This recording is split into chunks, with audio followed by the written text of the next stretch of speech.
erasing, which begins with this little quote from Robert Frost's famous poem, Mowing. "The fact is the sweetest dream that labor knows." It's kind of a prose piece. When I was a kid, at the end of the school year, we had to turn in our books clean. The old grocery bag that had been cut and taped into a book cover was removed, the satiny fabric cover wiped with a damp cloth. Then the edges were cleaned with a big gum eraser, or if especially dirty, using my father's idea to lightly sand with 220 grit or emery the fine white 1/2 or 1 inch or 1.5 inches thick between the hard cover. The cover folded back to not damage it, and rub and blow the brown fuzz or grit away until the whiteness reappeared layer by dirty layer.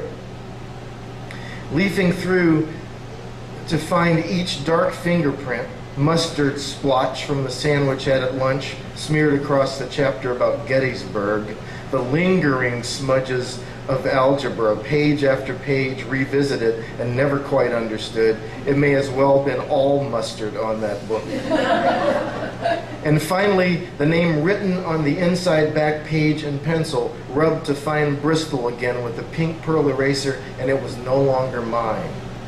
I love the idea now, in retrospect, of some kid coming behind me, a cousin, a family friend probably, who would have that same book, learn the same adjusted truth under the imprimatur of some southern bureaucrat, a bishop of the diocese, or someone who allowed for archaeology but not evolution, for pictures of slaves in bright white shirts but not in burlap rags covering whipping scars.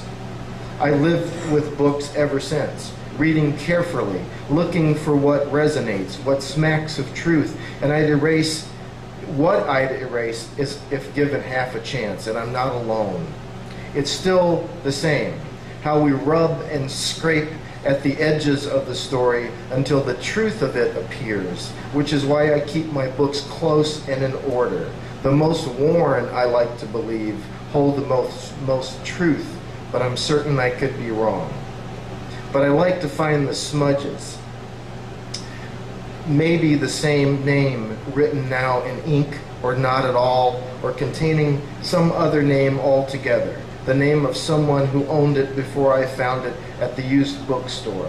I favor fingerprints from ink or a good tomato sauce, splashes from a nice soup or coffee or wine ring here and there. It's maybe how the kid who had it before me lived, or how his father lived, what kind of sandpaper they had, what they found and believed and lingered over or not, and finally let go of, so that I can start rubbing and keep rubbing and never stop rubbing.